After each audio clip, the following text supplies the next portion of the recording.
Welcome everyone, and thank you for joining us today in our InfoSec seminar organized by the Information Systems Security and Assurance Management Department in Mahalshan School of Management. We begin our November InfoSec seminar by acknowledging that although this seminar is being held virtually, Concordia University of Edmonton is located on Treaty 6 territory and a traditional meeting ground and home for many indigenous peoples, including Cree, Saulteaux, Blackfoot, Métis, and the Nakota Sioux peoples. We respect and acknowledge this. We are pleased to welcome Dr. Andreas Gluzo, the Deputy Provost, who have joined us today for this great InfoSec seminar. In this seminar, we are pleased to have Brett Whittington to give us an interesting talk about the complex relationship between cybersecurity and fraud. Is fusion inevitable? Brent is Director of Fraud Strategy Consulting at Anti-Fraud Advisors. He has over 25 years experience building and managing technology, cyber and fraud risk programs. Former Senior Director of Enterprise Fraud and Cyber Fraud Fusion at Ally Bank, recognized speaker, expert, and panelist across multiple facets of fraud and cyber strategy and execution. Thanks, Brent, for being with us today and sharing your experience with our audience. Just one quick note, during the presentation, microphones will be turned off to avoid interrupting the speaker. At the end, we will have 10 to 15 minutes for questions, and the microphones will be turned back on. Please limit yourself to one question to give opportunity to other participants to ask. If we have enough time, please feel free to re-ask again. Thank you. Please go ahead, Brett. Excellent. Thank you so much, Eslam. I'm really happy to be here talking about one of my favorite topics. What you'll realize about this presentation is it's not so technical in nature. So for a lot of you viewing this, that could be a relief. The technical things sometimes can be dry.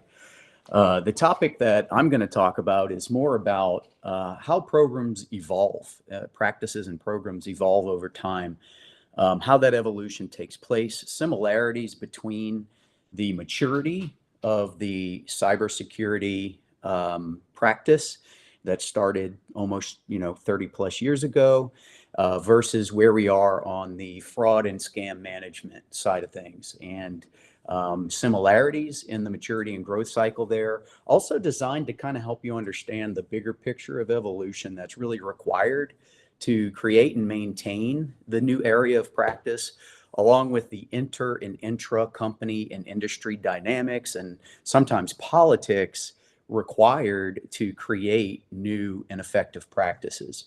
And we're going to look at this through the lens of the maturity level of cybersecurity today versus its sort of cyber adjacent practice of fraud management, especially in our very digital enabled world. So hopefully those of you listening will find this interesting, maybe a little refreshing, as it's less technical than some of the topics you might typically hear on these types of webinars. But I'll jump right in, and I encourage everyone, if you have any questions on any aspect of this, definitely notate that, and we'll have some time at the end to come back and take a look at those. So as Eslam said, my name is Brent Whittington. I've got about 30 years of experience building ground up cybersecurity and fraud programs for Fortune 500 companies. And I wanted to share what I believe are some similarities between the cybersecurity maturity path and the emerging practices that are being used to manage fraud and scams, which have become a major issue across the globe, as we all pretty well know. As these organized criminal operations have continued to mature and become more and more pervasive, which is causing us as industries and practices to have to defend ourselves against that. So not only do I see the potential for a similar maturity path between how we manage fraud and scams compared to how the cybersecurity practice has grown over the last 30 years, but But the practices that we use to prevent and remediate fraud and scams today are often augmented by cybersecurity, due to the prevalence of digital fraud, as I mentioned earlier. I think it goes without saying that we've managed to digitize most of our lives at this point, and that just creates a whole new set of potential attack points, if you will, for criminal actors who are looking to do damage and benefit from our demise or the demise of the companies that we are protecting. So as a result of these similarities, a lot of companies are combining forces, at least minimally and at a practical level, to create sort of a double-edged sword to protect the consumer and to protect the company assets. And in several digital-centric industries, this practice is becoming known as cyber fraud fusion or cyber fraud convergence, if you will. And in many cases, these synergies don't just stop with only fraud and cyber, but also extend into other functions like anti-money laundering and physical security practices as well, because the tools, intelligence, and resources for each of those areas of practice can be leveraged in an overlapping manner across those different objectives.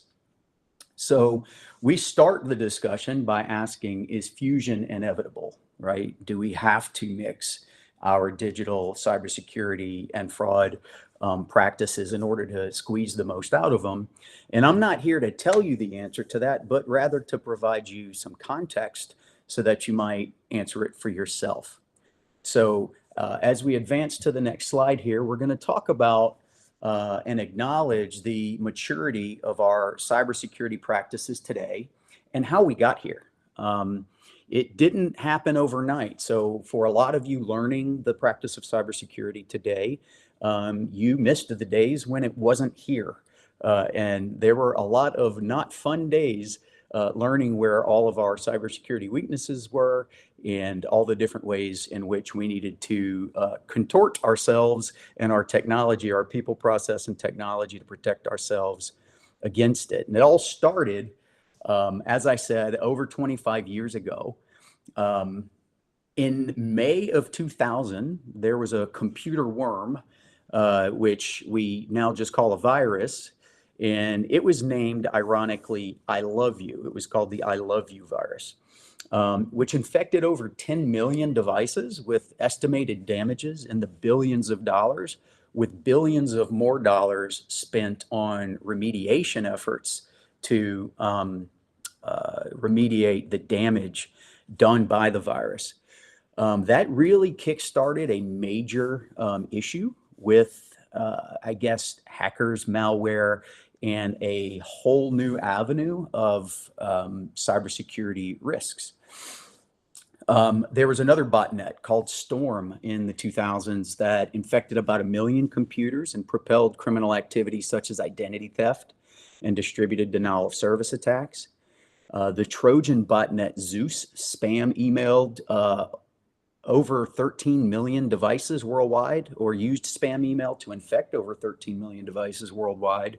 And at its height, it was responsible for 90% of online global bank and fraud incidents. So this, caused a lot of obviously upset in the industries that were impacted by this and the people impacted by this.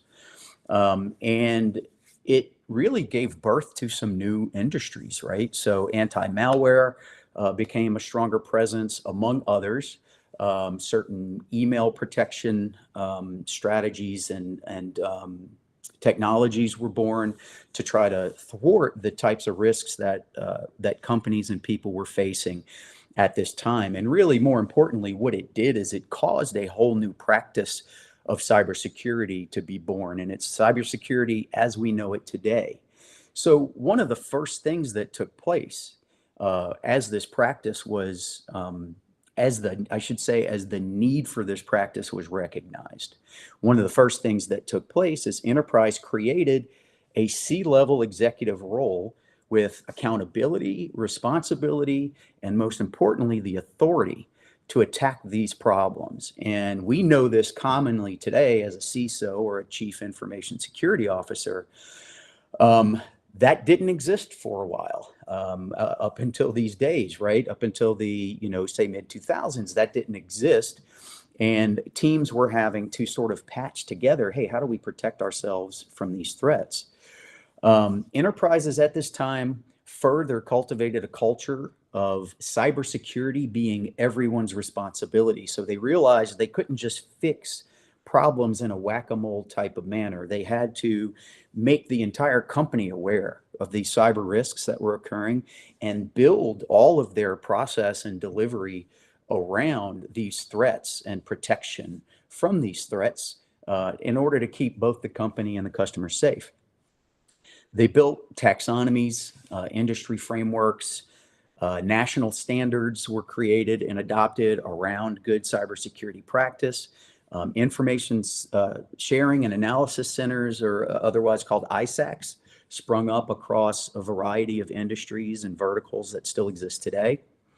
The concept of defense in depth was born over this time, sort of realizing the need for layered security, not just at the various layers of technology that were being utilized, but also at various layers of the business process and also how we manage people, because as we'll come to find out later in this presentation, people are largely the weakest link. And then finally, the concept of security by design was born.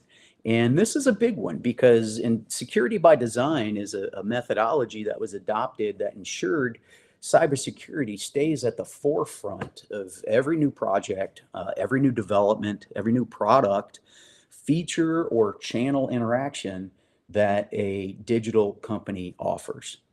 And that is how cybersecurity as a practice, in summary, matured into the highly effective practice that it is today. And as we advance the slide here, we see that we did such a good job of building a cybersecurity practice, we might have done too good of a job and created some new problems for ourselves. So for those of you on the webinar that are under 45, the person you see in front of you, his name is Steve Urkel. He's from a TV show from a long time ago, and he had a reputation for accidentally screwing things up. And I'm not going to say the cybersecurity screwed up anything. They actually did a fantastic job. But every time you kind of close one door, another door opens, and unfortunately, that's true for fraudsters and criminals as well. So fraudsters very quickly figured out that tricking people was easier than tricking technology and hacking technology. So they started to move their attacks from, business emails. They started to move their attacks to business email compromise and phishing tactics, because that relied on human failure to recognize risk as opposed to a technical failure to recognize risk. They also found a lot of success with manipulating agents and call centers. So this pervasiveness of social engineering became more and more of a problem, and fraud migrated from being a technology problem that we can protect with just technology to essentially being a people and process manipulation problem. Success with manipulating people via email primarily drove immense increases in fraudulent activity. You have to remember, back during this time, smartphones weren't even a huge threat yet, or weren't really pervasively used in society. But at this time, with these new compromises, unfortunately, usernames and passwords were no longer considered safe because they were being stolen through phishing. Entire new industries of tools and solutions were created at this time to solve these new problems, including device recognition and multi-factor authentication, to try to further protect companies and consumers from these attacks that are now, instead of just focused on hacking technology, actually hacking the mindset of people using that technology. And as controls continued to be developed to address these risks, criminal actors pivoted once again to focus their efforts on the absolute weakest link, which, as it turns out, is the customer. So as we advance the slide now, we see what becomes known as the scampocalypse. So as the scampocalypse begins, it becomes incredibly popular in the criminal underground to manipulate people instead of technology. And it starts out with consumer level people, and eventually, and even most recently, is manipulating people within companies. So again, the whole point of this presentation being to point out the dependency between the people, process, and technology, or among the people, process, and technology protections, because only protecting one is always going to leave a door open for another. So as social media usage and digital adoption started to increase exponentially, criminal actors realized that they can now engage directly with customers in a way that they never have before. They started to use emotional manipulation to conduct even more complex and devastating attacks on the public.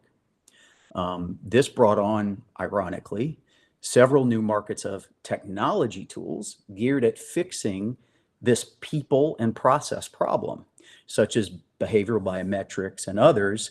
And these tools, these technology tools that were brought in, are using things like machine learning and AI models that mix signals across technology and behavior, such as behavioral biometrics, to try to sort of triangulate activity that looks like it could be related to the scamming of our customers, the social engineering, or the manipulation of people and customers. But as these excellent tools were coming into existence, fraudsters became even more organized, and crimeware as a service became a thing.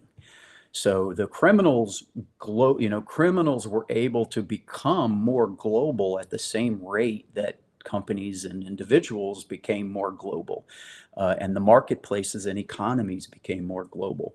So now criminals no longer had to be technologically competent to augment their exploits with technology.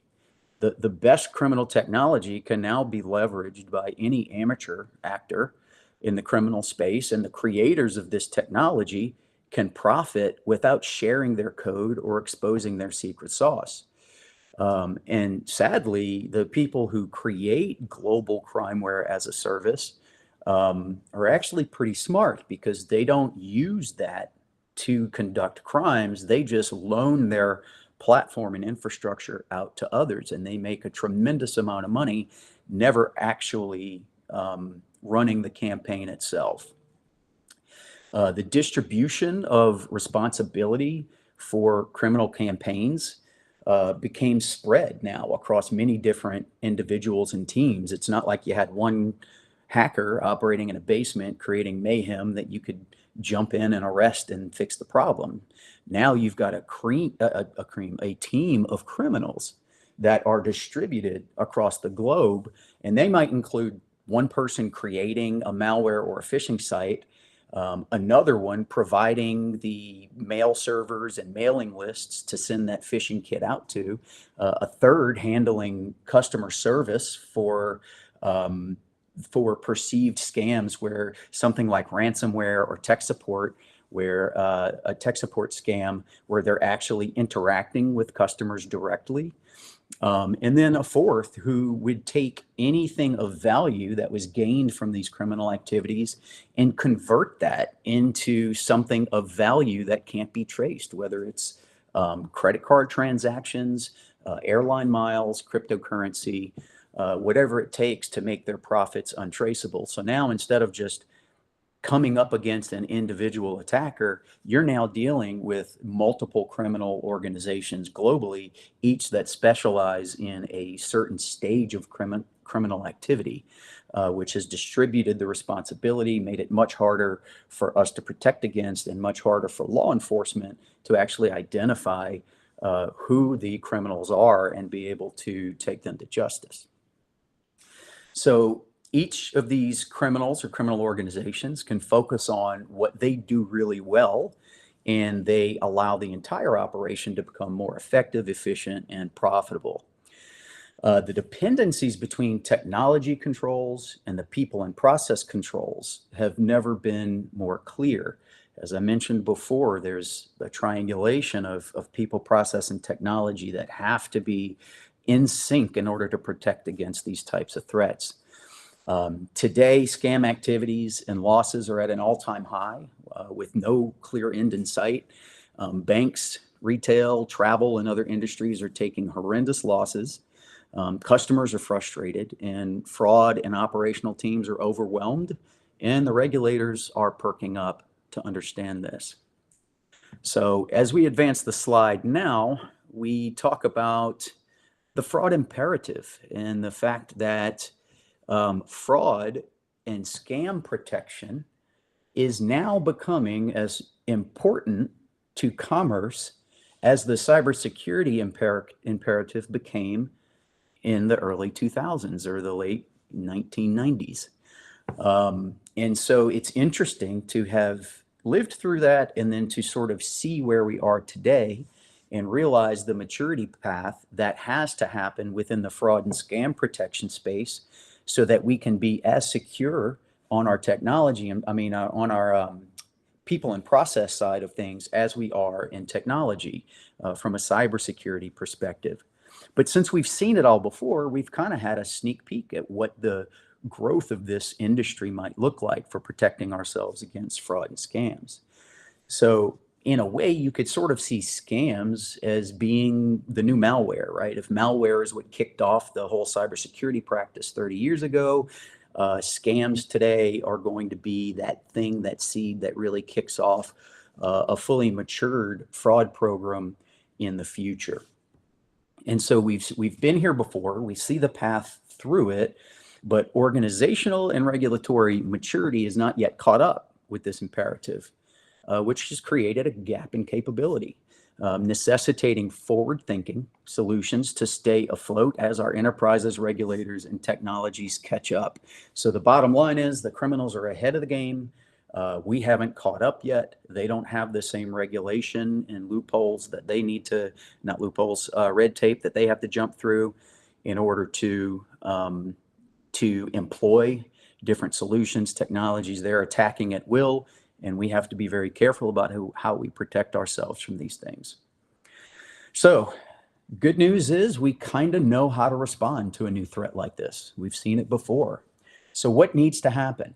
Well, I would argue that the fraud industry or the fraud practice needs to have an established C-level executive that's sitting at the table with the representation and accountability and authority to solve fraud problems the way that we created that position at a C-level for cybersecurity years ago. In today's world, unfortunately, what we see is fraud teams being aligned to a bunch of different types of C-level risk executives. Sometimes it's cybersecurity, sometimes it's under compliance. I've seen it under HR. Fraud is just sort of gets stuck wherever it can under executives, but unfortunately, those executives sometimes don't understand the nature of it.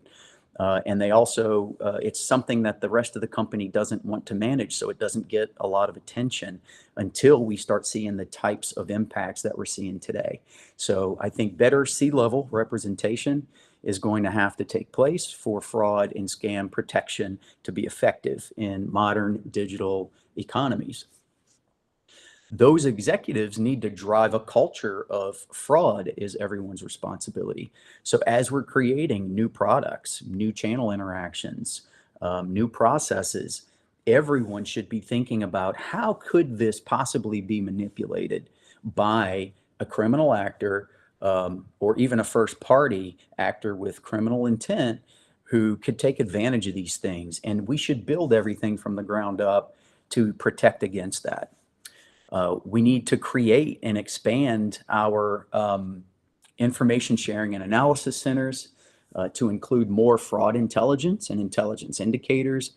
We need to adopt more fraud taxonomies and industry frameworks so that we can all be speaking the same language on the fraud and scam side of the house, and make sure that when we talk about solutions to each of these problems, we're confident that we're all speaking on the same topics. We need to accomplish the equivalent of defense in depth, the way we did in cybersecurity, realizing the need for layered fraud prevention, not just at various layers of technology, but various layers of the business process as well, because very seldom does your front door really prevent all of your attackers. And then finally and critically, we need to introduce fraud prevention by design. So ensuring that fraud and scam prevention is at the forefront of every new thing that we do, that we build, and that we roll out to the public. And despite having been here before, we know this transformation isn't going to happen overnight. It didn't for cybersecurity. It won't for fraud. So how do we survive between now and then? How do we protect our assets? This brings in the concept of fusion and convergence. So as we advance to the next slide, I'll explain that the stopgap for this sort of gap that we have between the level of scam and fraud activity we're having to protect against and our ability to protect against it is fusion and convergence of disciplines that help us see a better view into the risks associated by using all of the tools and data and analytic methods available to us to understand our attackers better, and to give us better indicators of compromise and better indicators of attack, that we can identify, detect, leverage, and then prevent damage with. The concept of fusion itself means many different things to many different people. Even those of us who practice it in the industry, it has a different meaning.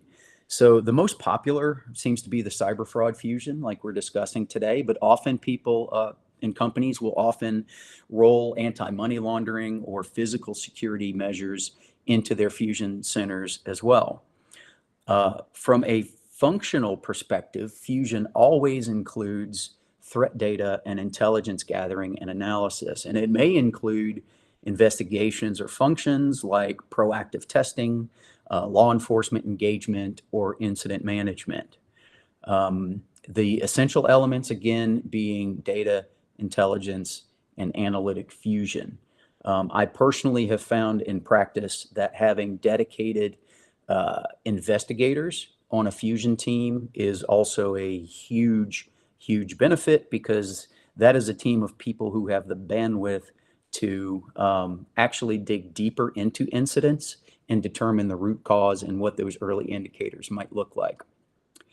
Today, perimeter protection teams that many of you are familiar with on the cybersecurity side, such as web application firewalls, bot management, and API security, have a treasure trove of data and intelligence that can be tied directly to the fraudulent activity that's occurring in companies' digital channels.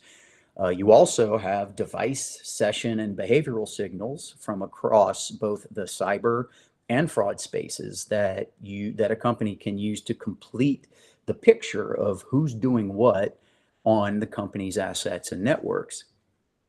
We know we even have call center data that, if properly harvested and analyzed, which often isn't, but if we can tap into that data in the contact center, it can also highlight anomalous activity, or better yet, identify distinct patterns of activity that eventually lead to fraud.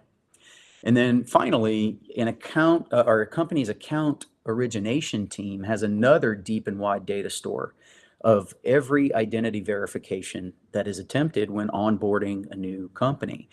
And we haven't even started to talk about the intelligence that we can glean from our authentication methods, especially our multi-factor authentication methods, and those capabilities and related session characteristics from those sessions that can help us identify fraud risk. So all of these things I just mentioned are common cybersecurity practices that hold a tremendous amount of analytic intelligence that can help anti-fraud teams put together the most effective fraud prevention practice by using those early indicators in their detection.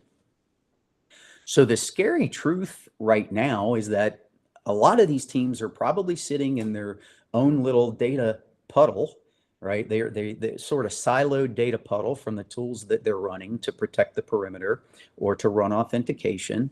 And they're running some of that through their own analytic tools for their own purposes. But what they could be doing is sharing that data and those analytic tools with other teams and create a true data lake and gain a vastly more valuable set of insights. And the point here being, the more broadly you cast the net, the more fish you're going to catch. So the more data that you can collect and share across these teams as to what these attacks look like, the better you can indicate, or the better you can identify early indicators of attack methodologies and the tactics, techniques, and procedures being used against you. So fusion of data and analytics across these spaces is really table stakes at this point. Any company that is still currently keeping their data and analytic resources in silos and not cross-threading and contributing to each other's analytic success is leaving an incredible opportunity on the table to really optimize the value of the intelligence and the work that they're doing. As I mentioned before, fusing investigation efforts has also been found to be extremely effective. In fraud operations, much like nearly everything else in life, I have found the 80-20 rule to be a truth, right? An unavoidable factor. So 80% of fraud cases are things that we've seen before and can be widgetized and handled by a day-to-day operations team. But 20% of the fraud a company sees is going to be a case that requires a deeper level of analysis that really can't be addressed with the operational investigations teams that are typically overburdened with cases that they have to manage. The 80% are working these widgetized cases where the procedures are clear and they're just doing what needs to be done. But 20% of the time, you really need a team who is isolated, who can look deeper within all of the indicators and the data and the intelligence that you've collected about an attack or an attacker, and really unearth some of the new threats that are being leveraged against your institution that don't fall into that 80%. So the organization can only truly understand new modus operandi by allocating these dedicated and specialized staff to the 20% of investigations that require that level of attention. A lot of companies, believe it or not, don't have that. The 100% of their fraud force is completely allocated to managing the 80% of day-to-day fraud that they see. And when they experience fraud that is outside of the realm or represents a change in tactic, they don't even realize it because they're not investigating it at a deep enough level to understand how they got to where they are.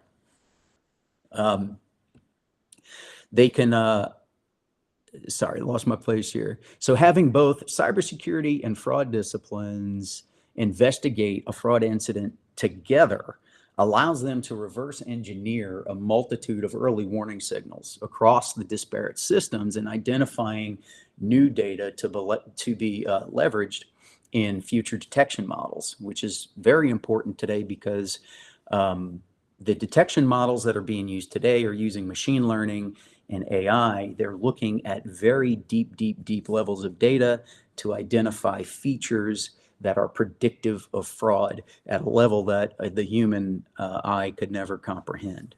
So learnings from these investigations are helping both cybersecurity and fraud teams understand signals at the perimeter, giving red team testers expanded collaborative test cases to work with on both sides of the house, both from a cybersecurity and a fraud testing perspective.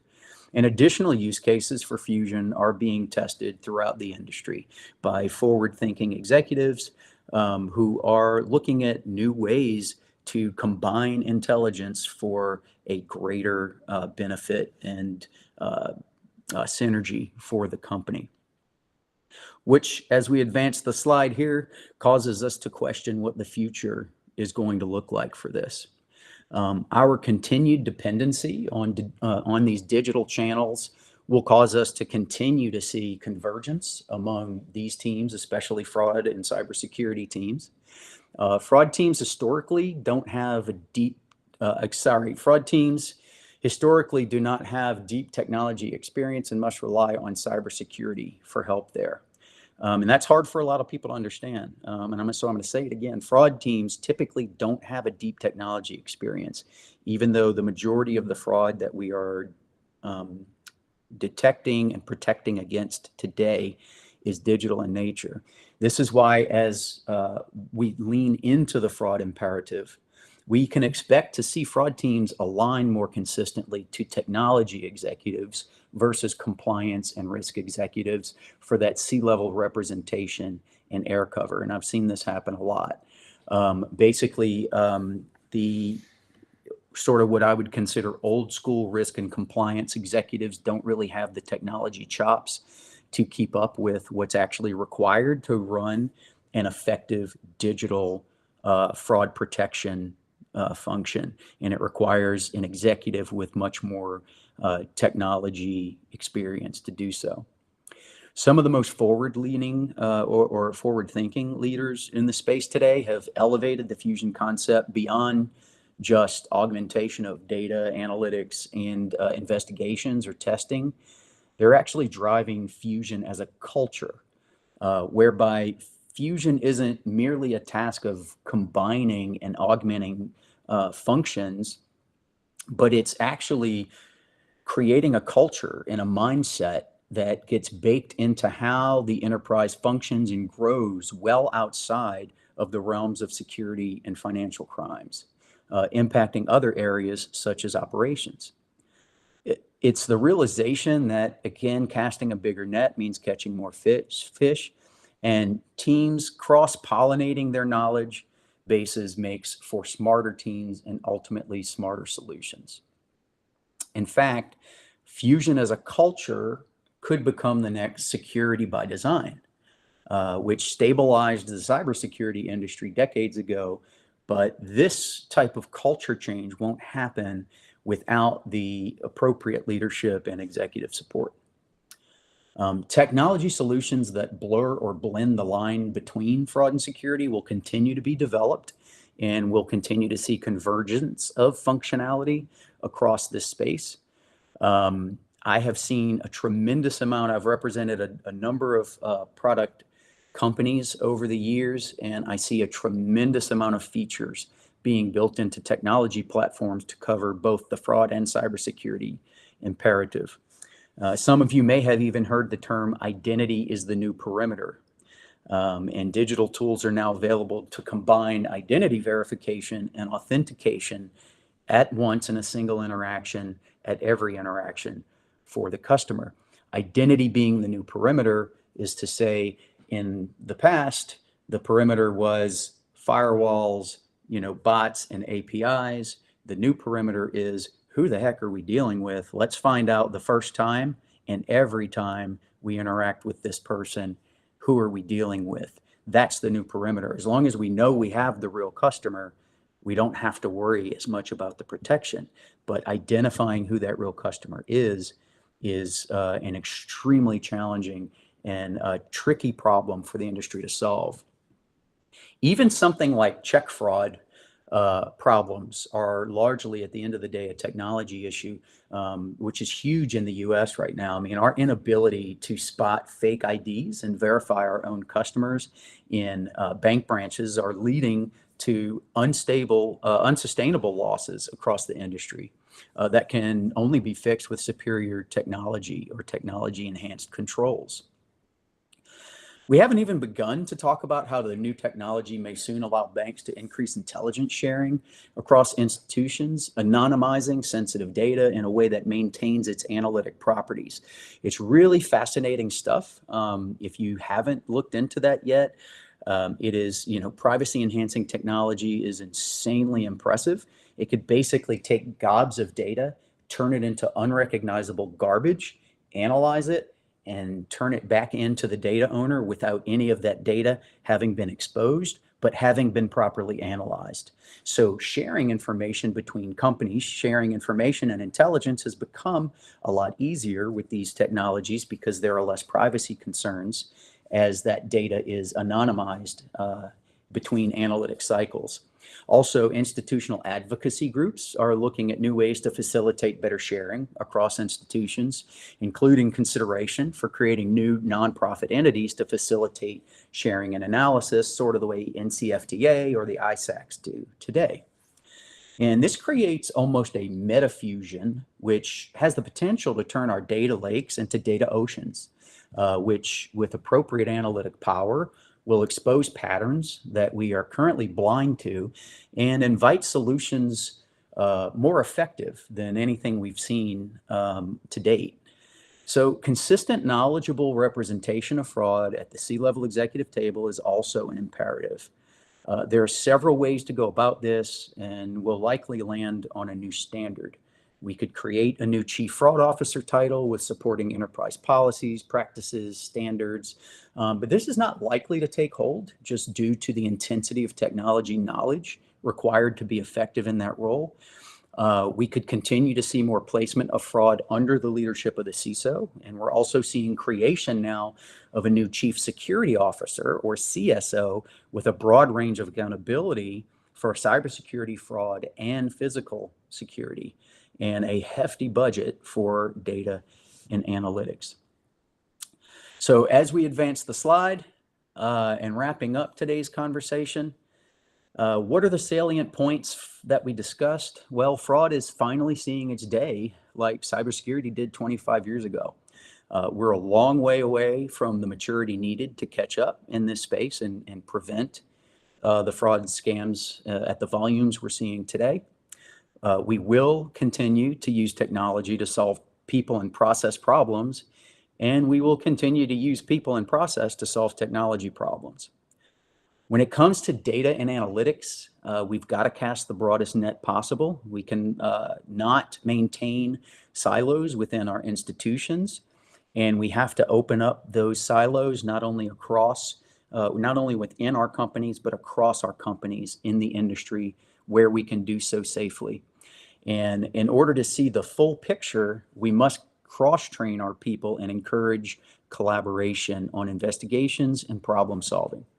As we've learned from our cybersecurity journey, adopting a mindset and a culture of individual responsibility with relentless collaboration is the only way to holistically solve problems, which leaves us with only one burning question as we advance the last slide, or the second to last slide, and that is fusion inevitable? And I think we'll have to wait and see, but I think you've got a pretty good insight as to how these disciplines have to come together to protect us against the threats that we're seeing today. And then finally, in the next slide, there's some additional reading on some of these topics. These are blogs that I've published over the past couple of years that speak to many of the nuances of how cybersecurity and fraud are managed within organizations today, and opportunities to manage and create better cooperation between those teams and objectives to accomplish the greatest goals possible. So that concludes my presentation, and I appreciate you all being here for it, and I'm happy to take any questions if there are any. Thanks so much, Brent, for this interesting presentation. I will open the floor to questions.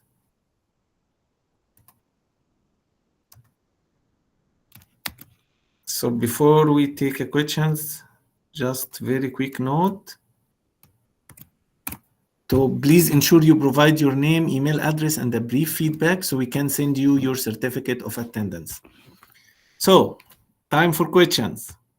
Please go ahead if you have any question, raise your hand.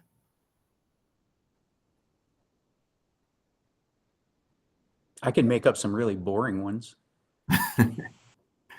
Any questions? Okay, so I can start with one. Like, as you said, like humans are the weakest link in cybersecurity. So based on your experience, what is the best strategy to solve this ongoing problem?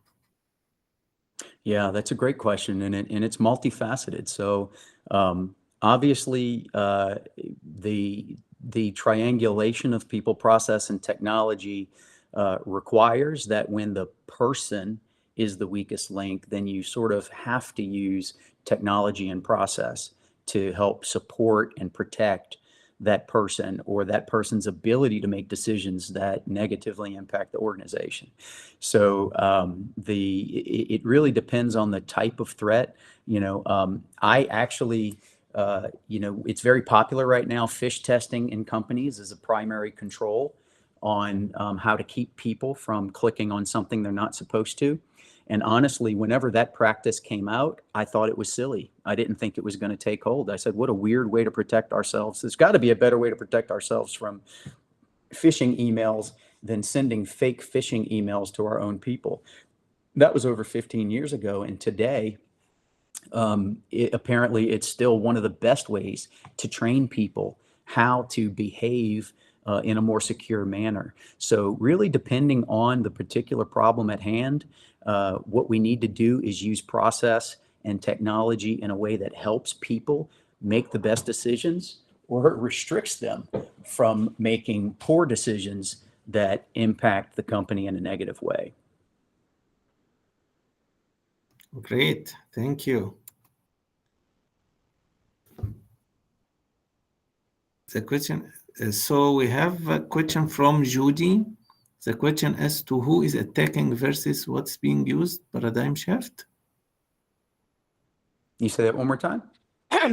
Actually, I was interested in how the paradigm is changing from, as a network person, you know that you have DDoS, you have certain vectors that are coming at you, but you were making us look at the fact that we're no longer looking at that. We have to look that step behind as to who is attacking. Mm-hmm. And it kind of makes sense because recently we're looking at consortiums now that are attacking large businesses. And now that makes more sense to me to understand what you were saying regarding the fact that somebody may have the email database and another person's going to have the means. So it makes more sense now as to what's occurring in the landscape as of 2025. Thank you. Yeah, absolutely. And what you're seeing as a result of that, there are a lot of intelligence services out there now that are tracking multiple campaigns across multiple companies and multiple disciplines, not only tracking fraud intelligence, but also cyber intelligence as well. And they're putting these pieces together to help teams within a company realize not only what's being exploited, but they have subscriptions, vetted identities within dark web, deep in dark web forums, criminal forums that help them demonstrate to us as practitioners, hey, here's who is attacking you and here's how they're doing it. And there's a tremendous amount of value in seeing that. And the challenge is if the cybersecurity team is subscribed to that intelligence and they're not sharing that intelligence with the fraud team, you've just sort of crippled your fraud team from being able to benefit from that same intelligence. So you make a great point that that seeing that end-to-end kill chain, if you will, of how that attack is taking place gives incredible insights and really has to be shared across silos. So that each of the different departments and functions that are responsible for protecting the institution have all the tools to their advantage that they possibly can, and the greatest knowledge possible as to who is organizing the attacks, conducting the attacks, and how to defend against them. Great. So we have a question from Hamza.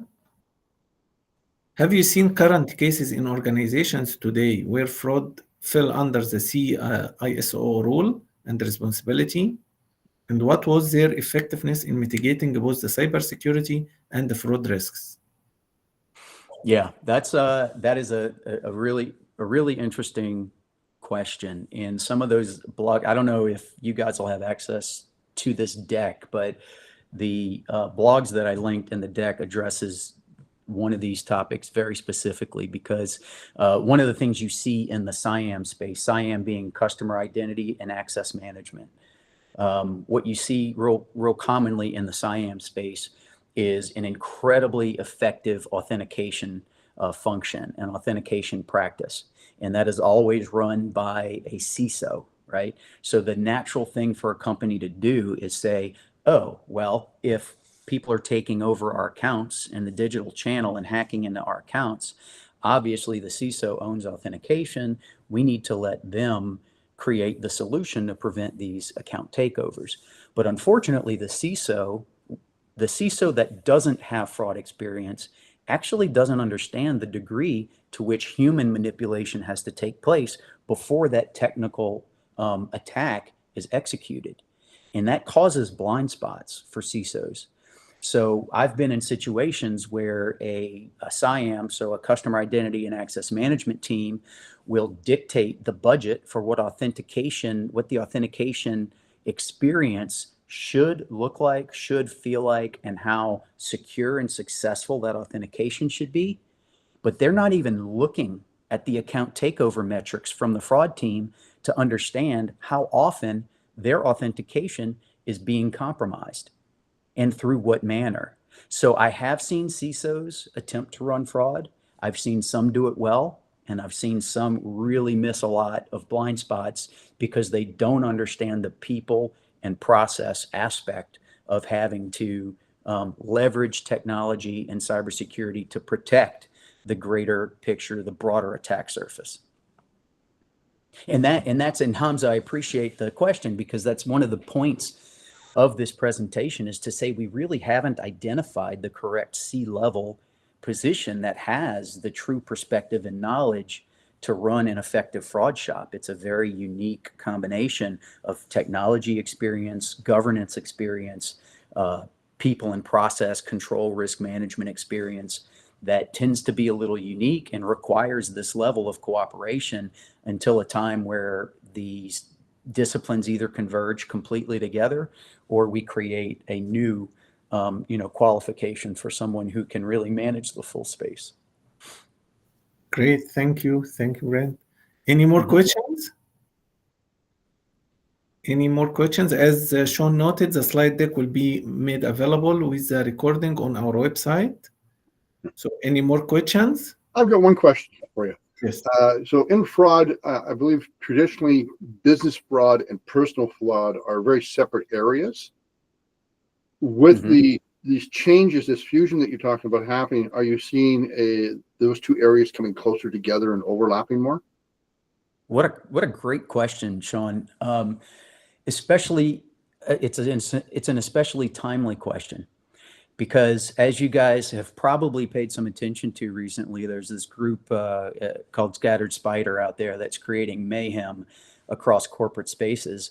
And the way they're doing this is that they're taking the same social engineering practices that they've been leveraging against consumers for years, and they're redirecting. They're like, holy moly, we can get a much bigger paycheck if we can socially engineer people inside the company to give us information and access to things, as opposed to outside. And you're right, they're very different disciplines. So your corporate internal fraud team is typically going to be run as a completely different department than your consumer fraud team. And those two generally don't even talk. So you may be tapping into a new area of potential convergence in the future, is more collaboration between internal and external fraud detection and prevention. Because yeah, you're exactly right. So what they've learned by attacking consumers from a social engineering perspective, they're now using to socially engineer help desk agents for the company's internal help desk.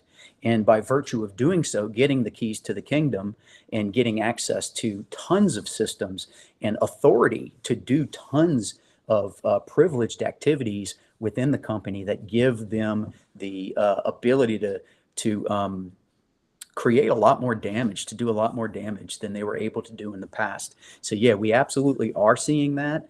And I love where your head's at, Sean, because I could see a very near future where we need to spend more time comparing notes between internal and external fraud, as well as the fraud and cybersecurity disciplines. Yeah, thank you very much. Yeah, one of my thoughts on that was the fact that we're seeing so much a rise in cyber fraud on the personal level outside the companies. And as a cybersecurity person, my thinking is well, they gather all that information about me personally and then go after the companies that I'm working in. Where before they were just focusing on me, now they have that opportunity to expand their attack. And if there's no communication, like you said, if those areas are siloed, it makes more of an opportunity for the bad guys. Yeah, absolutely. And I'll say that, as a practitioner, this sounds a little daunting, but it's a very necessary mindset for someone in my shoes. I assume all personal information is already compromised. I do not make the assumption that any of my information is secret anymore. And that's important for those of us in the industry to have that mindset, because if we built solutions and controls based on the idea that this information is private, those controls are going to fail, which is why we have to have several different layers of controls, both visible and invisible to the end user, that tell us more about who they are and what they're doing than what's on the surface. Because as I'm sure you've all noticed, even the biggest corporate names who claim responsibility for protecting us and protecting our information are the ones who are getting compromised, and we're losing most of our information through them. And the federal government, are very leaky organizations and have pretty much given all the information fraudsters and criminals need to use against us. Great, thank you. So one more time, please provide your name, email address, and feedback so we can give you your certificate of attendance. Before we wrap up, I would like to extend a huge thank you to Brent for sharing his expertise with us today. We truly appreciate you taking the time to speak with our community. We look forward to seeing you all next time. So have a great rest of your day. Thank you. Thank you. Thanks again, Brett. It was great.